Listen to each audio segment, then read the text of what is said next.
Hey guys, it's Andrew from 510 Books.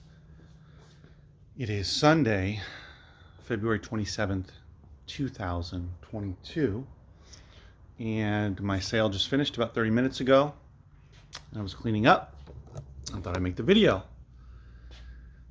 So this is the last sale of February, which means it is my 8th sale that I've done since I've gone from monthly to weekly sales. If you're new to the channel, I leased out this space at the end of 2019, about October, November, and I had my first sale in November, and I was just doing it monthly for, over 2 years, except for, of course, a couple of months during the beginning of the pandemic. But so in the beginning of this year, I converted to weekly, being open Friday, Saturday, and Sunday, and this is my 8th sale. So now I can look back at 2 months, which I just did, and compare and contrast and see what's going on. So I looked at the numbers. Okay, so first of all, today's Sunday. It's always slower. Today was a typical Sunday. It wasn't the slowest or anything like that, but it was slow, on the slower side. But I did get a few new people in today, as I did yesterday, which I talked about in the video from yesterday, that I got a lot of new people in. And today I got some new people as well, just not as many people came overall, and some repeat customers, so that's good. For some reason, there was a good amount of people, like 3 or 4, that came in and just didn't buy anything. I think that is the Sundays. I think I get certain crowd on Sundays that just doesn't buy anything because they just randomly find me driving by, whatever it may be, and they're just not in the buying mood because it's Sunday and people slept in, they didn't work, they're hanging out. But anyway, that's my theory. So today was slow, typical Sunday, or slower, on the slower side for a Sunday. And but looking back at the numbers, the weekend overall was solid. It was good. It wasn't my best weekend or best week of sales for my local sale, but it was good. I would even say getting towards very good. But I looked at the numbers for January. I did better than February for the 4 weeks that I had a sale. And I attribute that to it being right after Christmas and people having some money probably from presents or, gift cards and whatever it may be. Just being in the spending mood. And then, real life hits and February starts and we're far away from the holidays and vacationing and that sort of thing. And anyway, that's my theory. I'm going to stick to it for now, but it's still good overall. I mean, my overall sales for February for my local book and media store were almost $1,000 more than I had done in my best monthly sale. So, I'm still happy with that. And I keep finding new people because I'm open more often. And often what happens is with my store is people find me, and a lot of times they're going somewhere, they don't have much time, or they're just not in the mind frame for shopping for a while. So they might only buy a couple things, or they might not buy anything, but let's just say they buy a couple things and they say, oh, I wish I had more time. I'll come back later, but they really liked it, and they're going to tell other people, that kind of thing. So when I come across a lot of new people, sometimes they will spend a good amount of money or time here if they have the time. But a lot of times, some of them will just, spend a little bit of money, and they will then become repeat customers. So I had a lot of new people this month, especially the last couple weeks, which is good overall for the long term. But that might have something to do with it also. But I don't know. We'll see. We'll see in March. Our next sale will be in March. It'll be in month 3, and you could look at it and say, well, you got started. You went up. I did pretty well the first month, and then it went down a little bit. What's going on? I don't know. I mean, I'm not doing the same marketing and advertising every single week, but I was for a while. And then I decided to try it out this week with only doing Facebook. I definitely need to try some other avenues for sure. But yeah, we'll see. So it was still good though for the month. Still meeting new people, getting new customers. People are donating. I'm getting buying opportunities. So that's all good stuff. And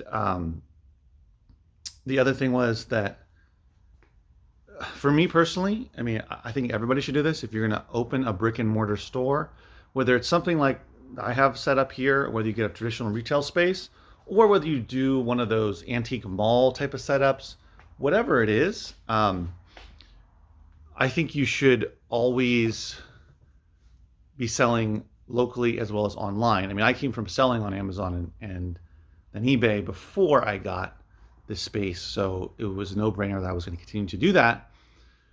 But I just don't see any other way to really make it, if you're not selling online as well as in your local store. So in that vein, I had some great eBay sales over the weekend. So even though February kind of slowed down compared to January, my eBay sales have picked up. So since Friday at 2 p.m., and now it is about 4:40 or so, on Sunday, I've had 13 eBay sales, 4 of which were lots, DVD and CD lots. But I've had 13, nothing on Amazon, merchant fulfilled anyway. FBA keeps running in the background, but yeah, so that's really good.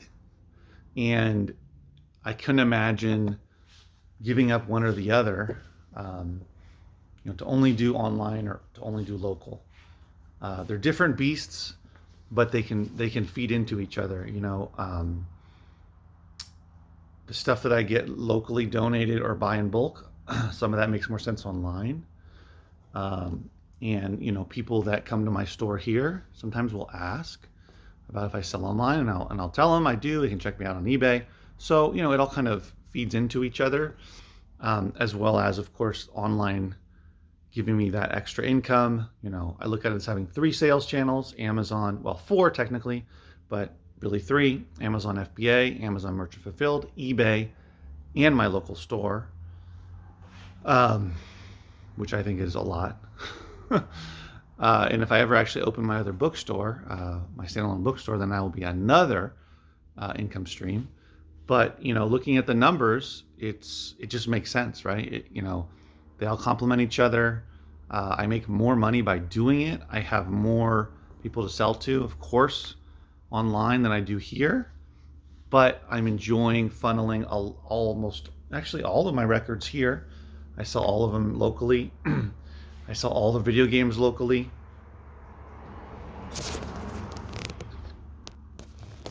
I sell, what else? Well, everything else. I mean, I pretty much sell online: the books, CDs, DVDs, but most, unless it's something really obscure, a record or a video game even, or really high priced, then I'll sell it online. But other than that, I will sell it here locally. And I have a good flow of vinyl buyers, video game buyers, and have, of course, CD buyers. I sell a lot of CDs here of all types, from rare to common titles. People are definitely picking those up. And DVDs are not as popular, but I still have some people that do come for DVDs, and much less with the books, unfortunately. But yeah, hold on one sec. Sorry for the pauses, but yeah, I can't imagine not selling online while having the sale. This sale can do a lot for my online sales because I can just bring in so much more, so many more opportunities, basically. So it's kind of a no-brainer as far as I'm concerned to do both, so that they complement each other. The other thing is, today I accomplished my goal, which was to finally finish going through everything that I had built up. And I even got a small amount of records. There was a trade for someone, one of my regulars, that I already went through. But yeah, all of those boxes, if you remember, that were stacked up over here, all been dealt with. So everything you see over here is either on sale online, back stock for locally, and it's all organized. And that's a box here of books that I'm going to list on eBay. And I have it all organized here. Check it out. Those are 2 boxes for eBay. That is DVDs. Underneath it are more books. that's CDs, and that is CDs as well. And then I even have, excuse me, this box of VHS tapes to list on eBay. So in this really cool set, CD lot of the String Cheese Incident, which is a band, similar to what the Grateful Dead did. They put together all these CDs based upon where they went and the date. So Raleigh, North Carolina, April 17th, 2003. And so there's 34 CDs here that I have in this lot, and it should go for, well, I'm listed for a lot of money, over $100, because I saw two that had only 4 and they went for $50. So yeah, so just an example of something that's out of a Gaylord, by the way, one of those 3 Gaylords. So just keep aware of that stuff. Randomly tangent in this video. But yeah, I organized everything. I went through all the CDs that I had left, and I photographed all of the lots that I had. So I had another small CD lot, I had a DVD lot, and I had a kids DVD lot. I photographed, weighed all of those, put it into drafts in eBay, and yeah, everything else just cleaned up. So I'm at a point now where all I'm gonna do, all I need to do is just start listing on eBay, basically. Start photographing stuff, bringing it home, and listing it there. And I still have a bunch of CD lots to list on eBay, but I'm gonna start photographing. There's some CD lots that I have in here that I showed you in that box, and that's a big one too, and some VHS lots, but the majority of the stuff is individual eBay stuff, and I'm looking forward to starting to attack that. But my idea my plan for tomorrow is once I finish shipping all the 13 items and hopefully more sells before tomorrow morning, I'm going to come here and prepare for next week's sale. So I'm going to get Blu-rays ready, records ready, video games ready, put out CDs, fill in spots for DVDs, the whole thing that I do. Books, of course, where I have room, I will put some books out, and I always take photographs of everything that I put out, and I post that on my Facebook account, so I'll take photographs. So ideally, by the end of tomorrow, I will have done all that. Maybe worst case scenario, I will not have put out books or something like that, but I'll put out probably like 90% of what I need to, and maybe I need to spend an hour or so on Thursday or something finishing it up, but the bulk of it to be done so that Tuesday, Wednesday, and Thursday I can focus on listing on eBay. And also I'm going to pick up some stuff. I'll share that with you on Tuesday to potentially a new source for media. We'll see how it goes. Fingers crossed. And on Wednesday for the person I'm getting books from. So I will be bringing in new stuff, but the focus is more for that stuff to sell locally and not on eBay, unless I come across some Amazon stuff for Amazon. But yeah, so a lot going on, but that's the plan. So today was slow but good, and overall the weekend was solid for my local store, so I'm happy about that. Give a thumbs up if you enjoyed the video, and if you're not subscribed, consider, because I do talk about my entrepreneurial journey as a book and media reseller here on my store, as well as on eBay and Amazon. So if that interests you, subscribe. I'll see you in the next video. Take care. Stay safe.